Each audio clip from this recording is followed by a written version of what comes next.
direction we want to sit in? I'll sit in the corner. You'll sit here? Okay. Yeah, whichever I'll sit one. over here. Are we doing order? Well, I'll sit next to you. Yeah, it's very far. Let's move over one. All right, welcome back. In case you were not here for the last panel, I am Nakul Mehta, Managing Director at Clear Street. I help lead the firm's blockchain investment banking practice. This next discussion will be focused on an institutional perspective on DATs. We have a great panel joined by Jeff Lewis from Pantera, Josh Salisbury from Parify, and Mike Bucella from Neoclassic. Maybe let's start with introductions. Jeff, if you can kick us off. Yeah, hi, I'm Jeff Lewis, partner at Pantera Capital. Most people know us, the OG really in the United States of investing in blockchain with the first crypto fund in 2013 when Bitcoin was at the massive price of $65. And then the first venture fund for crypto shortly thereafter, because we saw that there were so many services that really weren't available to trade and hold crypto. And we've really evolved much more so from that initial foray in liquids into mostly venture. We're about $5 billion right now, and about roughly 2/3 of that is venture. Hi everyone, Josh Salisbury on the investment team at Parify. We're a multi-strat firm solely focused on the digital asset space, doing anything from non-directional, directional to venture, roughly 2.5 billion assets under management, and I lead many of our public equities efforts. Mike Bucella, came up at Goldman Sachs, been 10 years there, left in 2017 to start a firm with some partners called Block Tower. It was a crypto hedge fund. We did hedge fund venture credit, market neutral. Left in 21, joined the board of TerraWolf, which I'm still on the board of. I think they're around here somewhere. And then started Neoclassic Capital about a year and a half ago with my former head of Asia to focus on private crypto investments across the US and Asia, specifically Japan and Korea. Great. So Pantera, Parify, Neoclassic have been probably three of the most prolific investors in DATs this year. So as a starting point, I would love to hear about how you guys developed your initial thesis internally. Was it you just looked at strategy and it was trading at a premium, so the trade made sense? Was it something else? What was that initial thesis? If you can share that with us, that'd be helpful. Sure. I think we initially came at it from a position of skepticism. That when you look at, everybody had seen what Saylor had done so effectively with strategy, but it felt a little bit like a perpetual motion machine. And how could this actually really make sense? And I think one of the first things that made us start to come around a little bit was actually observing all the flows into crypto through equities when the ETFs launched. You start to realize that there's a really significant kind of barrier for a lot of people to actually participating in crypto directly. I don't know if we could get a show of hands, but how many people here own crypto in any way? Like, you have some exposure to it. Okay, now, how many people here own it directly in a wallet instead of through an equity? So usually, what you see basically is that like the one of the few things about the traditional finance system that works really, really well are the user interfaces and customer service infrastructure of things like Fidelity, Schwab, E-Trade. They're like amazing. It's basically free to use, and it's really easy, and it's really pleasant. And for a lot of people, the experience of sort of trying to get access to crypto directly is not always that pleasant. So that's important. And I think we started to recognize that these companies could be very different depending on how they looked at things, but that they didn't necessarily have to sort of operate in the way that strategy had, and that there's a variety of other ways to really create a lot of value through these permanent capital vehicles. So as I said, we were initially highly skeptical, and then we really started to lean in. Yeah, I think on our side, we would break down our initial thesis into 3 different components. One was thematic, which you alluded to. We started to see a rapid increase in demand for digital asset exposure in the public equities markets with very few vehicles or instruments that could substantiate that demand. And what we then started to notice with strategy, specifically because we used to trade the convert instruments, that there was this phenomenal kind of disconnect between the availability of expressing a digital asset exposure or volatility in certain funds and the way to get that. And so we kind of foresaw this increase in demand for assets versus a constrained supply. The second is structure. So our main flagship pool of capital is structurally long Bitcoin. And so for us, if you could create an entry point in an instrument at 1 times NAV with certain protections around it, where your kind of bear case is either performing at Bitcoin or slightly around there, and your upside case is outperforming it, that's asymmetry. So we kind of saw it as heads you win, tails you roughly break even. And we were very involved back in 23 with the grayscale trade, which is kind of the inverse of what the DATs were. It's accumulated an asset, a trust asset that trades at a substantial discount with the thesis that it'll go to par. So we saw it through that lens. And then the third is, could we basically find an edge? And for us, we were early, and so were both of these folks on the panel. But we started to create an edge, especially in international markets, where we could command more bargaining power in terms of term structuring, where we could add other interesting perks like warrants, and effectively be able to convey that, hey, we are structuring alpha into our entry point. And yeah, for a fund that's structurally long Bitcoin, that was a good thing. First and foremost, Josh is the best DAT investor that I know. Thinks about it, I think, in a more complex format than most others. Pantera as well, very good at what they do. But yeah, anytime I have serious questions in the DAT world, I turn my head to Josh. I spent a lot of time in 2017 with the Ontario Securities Commission trying to get a public Bitcoin treasury company. I called it the Bitcoin company. There's a filing probably still somewhere in Canada, TBC. It was a plan BTC and to be continued. And I never got anywhere. And anything really, I mean, Block Tower, for example, when we first started, it was a hedge fund that was dedicated to crypto assets. Why did Andreessen Horowitz and Unisquare Ventures become an LP in our fund? It was access to something they couldn't do or didn't want to do themselves. All of these things are a function of access. So I think what Michael Saylor saw was that there's a litany of institutions or equity investors that want to own this asset that don't necessarily know how to do it outside of that. So that's where Bitcoin came to be. And I remember before he bought his first Bitcoin, we would hold, during COVID, Chatham House Rules video calls, me, Mike, Saylor, and 7 other LPs. And every month there was a different group of LPs. And they all wanted to know why this guy was buying Bitcoin. And then, I never, frankly, back then didn't buy a share. I was pretty levered long crypto, so I didn't buy any shares of MicroStrategy, unfortunately. But I think even from there, the ones that, I've personally invested in, and to be clear, my firm has invested in 1 from the fund side, and I've invested in 3 from the personal side. So I'm on this panel. These guys have invested in a lot more DATs than I have. I've looked at probably 100.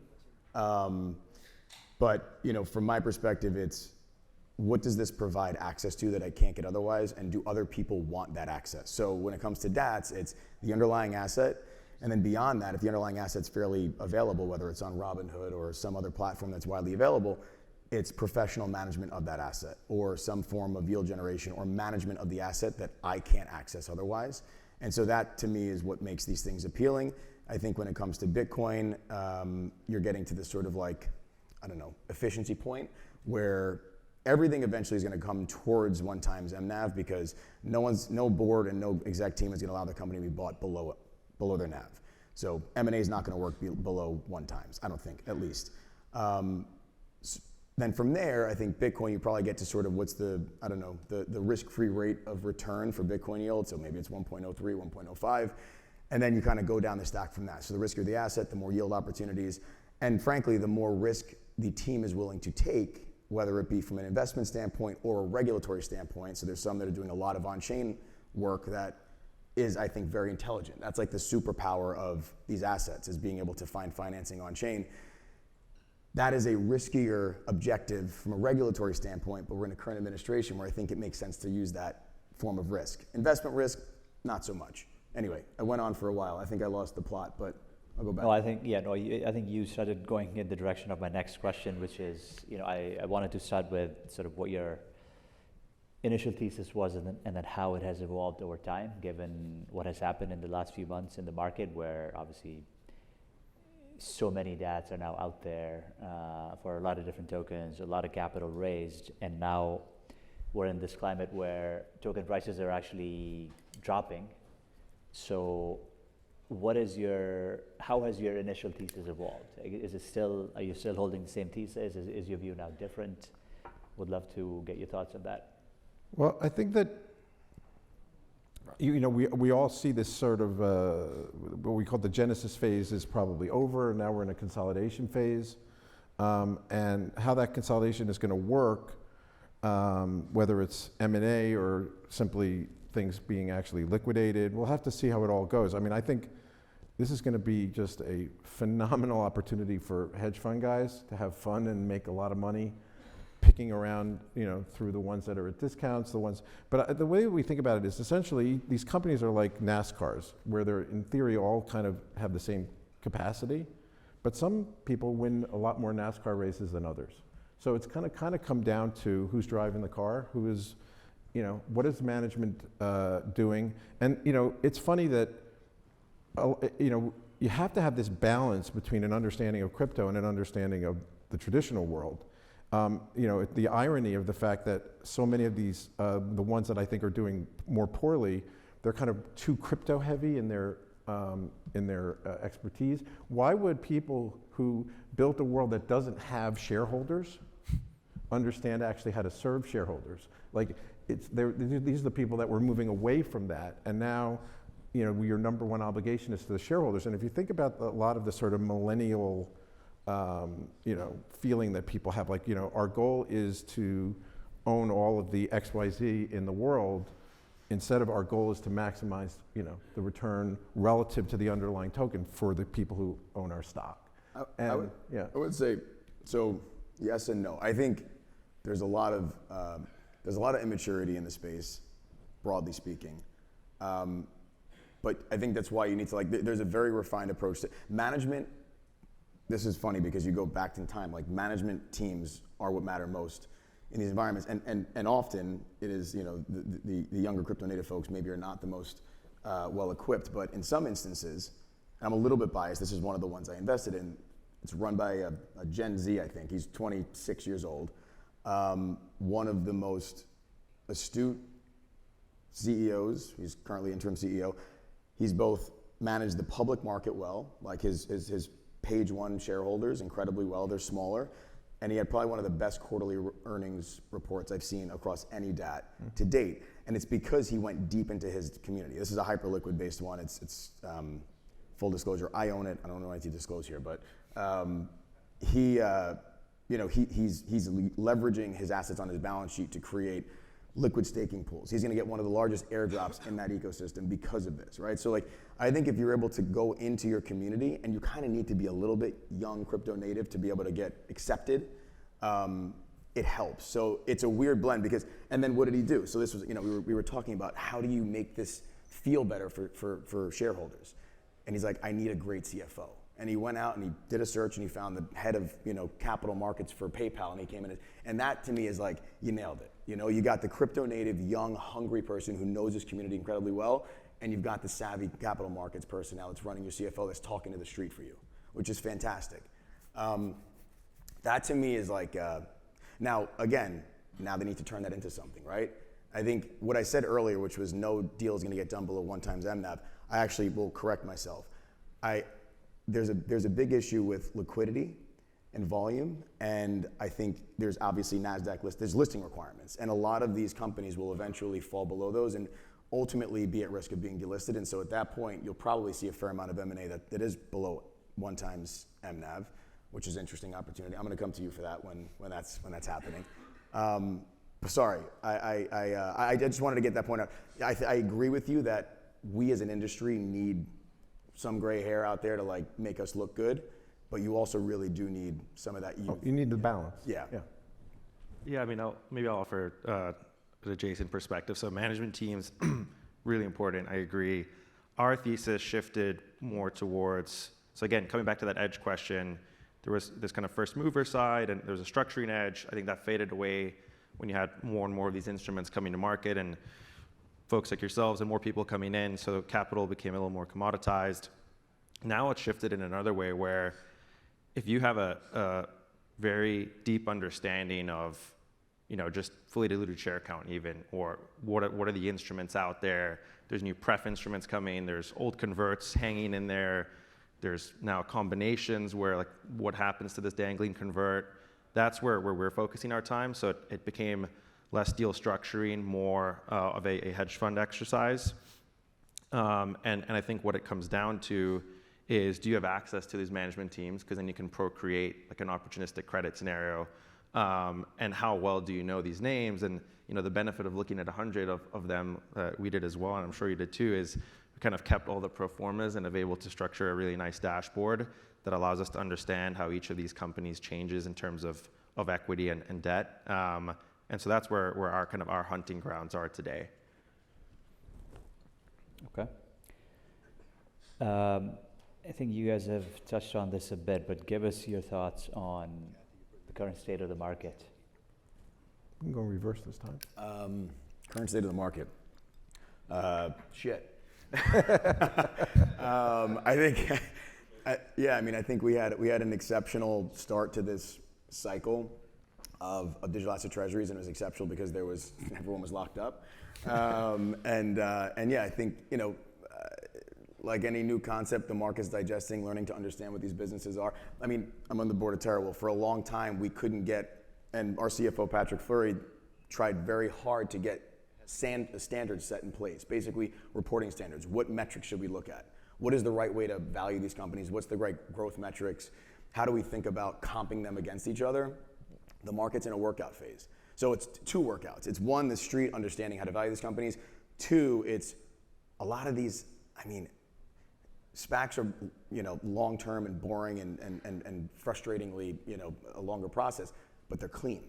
These shells a lot of them are dirty. And so I think you have this massive shakeout of shareholder base, and then everyone's terrified to step into it unless you've done deep diligence to understand what dilutive instruments might live within that, or even beyond that, which liabilities might live within the operating company. So you have a lot of different issues that need to be underwritten, and it's not a very clean underwriting. So I think that, to me, I think this is a great time to be doing the stuff you're talking about, like these, interesting pref structures where you want to be long the asset, but you want to protect yourself. And we're probably entering a phase where things maybe they get a little bit uglier, but there's a lot of opportunity in the market that exists today. But I think the reason it's a pretty bit of a poor market is what I said. I think it's shareholder bases are changing, they're turning out, and then people are trying to figure out how to value these things and what lives within them, which I think the sell side is going to be a big part of that.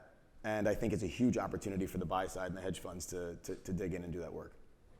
Yeah, I'll just say one quick thing, because I think you summarized it very well, is in many ways it is a buyer's market.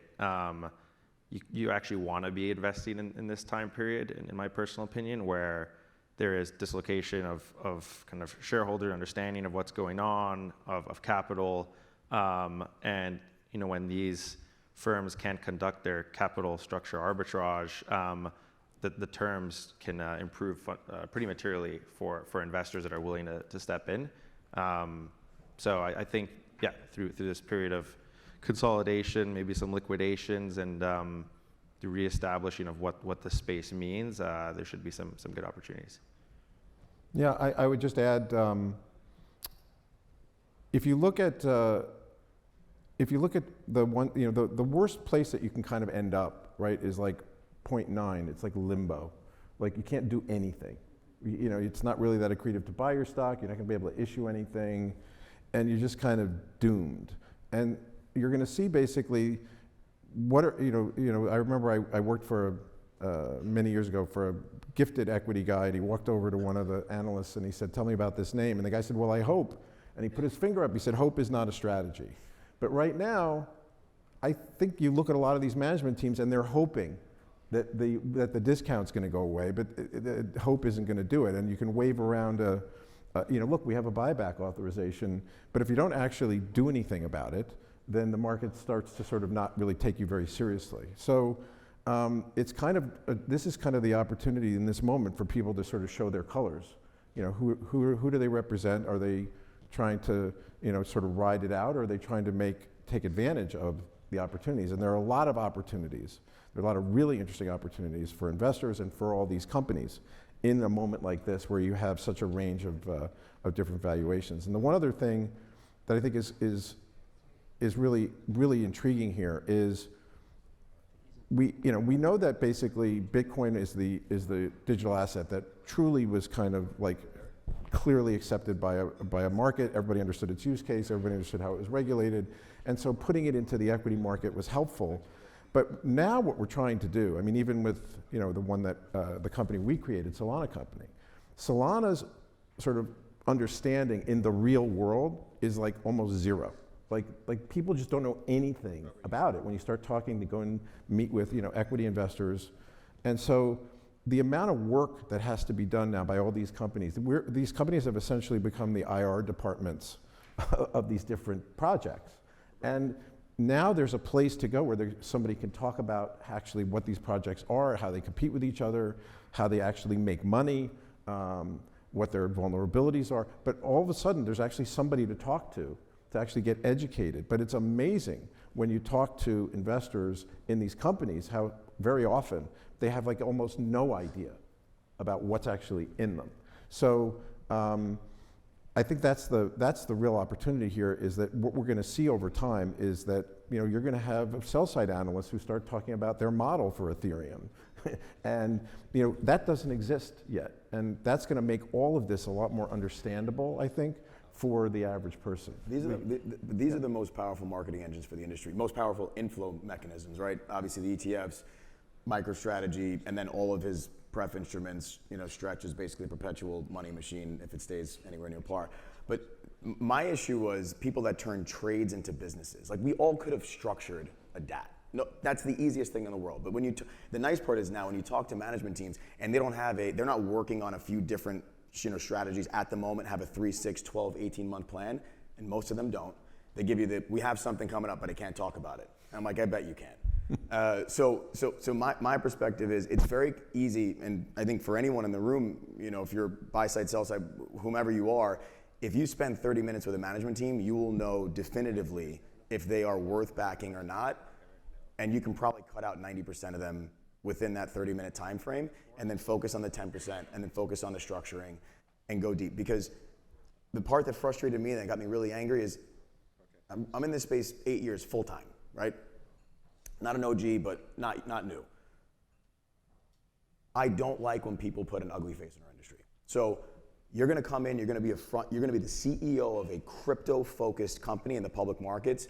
You either come very correct and properly and represent us to the highest degree, or don't be involved in our industry. Okay. Get out. That's why I'm happy to see eventually there will be a reckoning for those, for a large tail of these DATs. And I'm happy to see it, and I think because what that means is assets are going to accumulate up to the ones that truly represent us well and are deserving of managing those assets. Sorry, that was my rant. Maybe just double clicking a little bit on what the right management teams should be doing as we look ahead to 2026. Is it,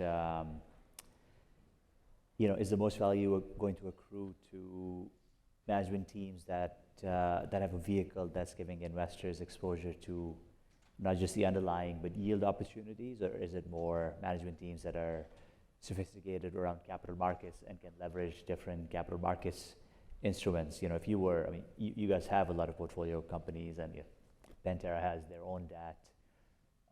What is top of mind for you guys as you look ahead to 2026, and how you get back to a premium if you're trading at a discount right now? Well, I think you have to be very careful to try to dig your, you see this all the time where essentially somebody tries to dig their way out of a hole when, sort of unnaturally. So, sort of moving out, you see traders all the time move out the risk spectrum, right? When everything gets to be sort of too low in return, all of a sudden they start doing things that they don't know how to do or don't understand because they're trying to dig their way out of the hole. And so, you get concerned if you see somebody basically, getting a little bit over their skis in terms of how they're putting their tokens to work or how they're kind of, manipulating their capital structure. But for me, the most simple thing is I want to see that somebody shows me that they are willing to sell their tokens, that they recognize that they don't work for the foundation, they work for their shareholders. But that can only work in highly liquid assets. Well, yes. Yeah. But if you're, and there's one that you can look at right now that is, at a fairly substantial discount, and they've been executing a buyback, but they're executing the buyback all with debt, right? Now, that just levers up the company. That doesn't address the issue. And the fact of the matter is that selling their underlying token and buying their stock would actually be accretive for all the shareholders who remained. And that would also be a message to the market that this management team knows who they work for, and they know that that's their prerogative. So, and if you think about the evaluation that investors are going to make, we were talking a little bit about before. Josh was talking about the structural kind of asymmetry. There's great asymmetry in owning something at close to NAV when you believe that it can't persistently trade below. But the only way to believe that is if the management shows you that they're just not going to allow it. And the ones that use hope as their strategy to try to address it, or leverage, or getting too creative in terms of how they put their tokens to work, that's not going to be the winning strategy. Yeah, I mean, I would second that. That was our number one question in diligence on the management side, was how willing are you to sell to get back to NAV? And you saw a couple of names already do it this last quarter. So I think more and more will. And but the in question, a sort of token effort. Yeah, Sorry. Yeah. But it has to be like. It has to be real. It has to be real. It's a vicious cycle. Yes. It's like a closed-end fund problem, which there's another name that I think is going through that as well. I guess the one thing I'll say is just clear storytelling.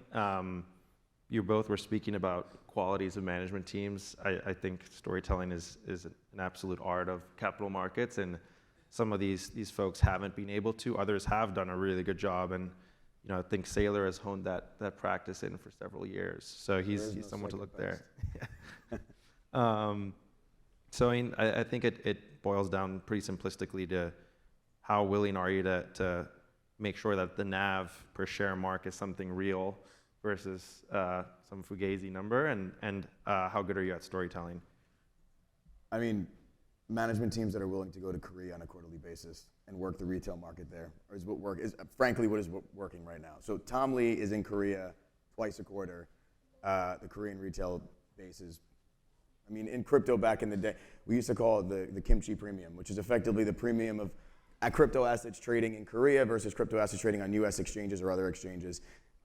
You have to know your market. I think Tom Lee, for example, knew exactly the market he was going after. It was the CNBC crowd retail in the US, and he recognized that Korea is a massive, massive retail network.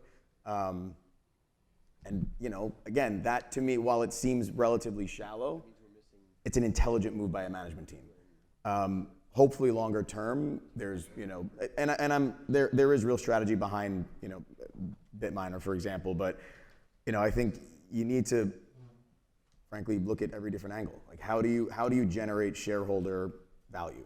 How do you act as the best fiduciary for your shareholders? That's your obligation as a CEO, as we were talking about earlier. Your job is to make the share price go up in every way possible within the bounds of regulation and legalities. Right now, it's a little bit more storytelling in the right markets, and hopefully longer term, it'll be proper management of a company. Okay, I think we're, our next discussion is with a number of DAT management teams. So I think this is a good lead into that. We can wrap here. Thank you to the panel, and I appreciate you all being here. Thank you.